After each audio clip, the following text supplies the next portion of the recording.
নমস্কার। বরাক উপত্যকার বন্যাসহ অন্যান্য প্রাকৃতিক দুর্যোগ নিয়ে আমার এই ছোট্ট প্রয়াস। হতাশার কবিতা।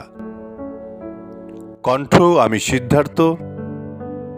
এই তো 2 মাস আগে, মাত্র 2 মাস আগে বজ্রপাতে প্রাণ গেছে বহু মানুষের। বদরপুরের গ্রামে ভূমিধসে মৃত্যু হলো একই পরিবারের 4 জনের। তারপর এলো প্রলয়ঙ্করী বন্যা।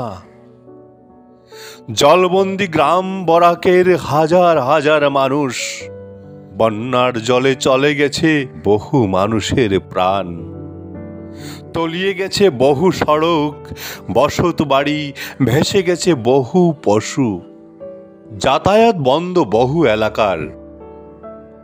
এক মুঠো ভাতের জন্য হাহাকার দিকে দিকে দুর্যোগ থেকে নেই যে পরিত্রাণ।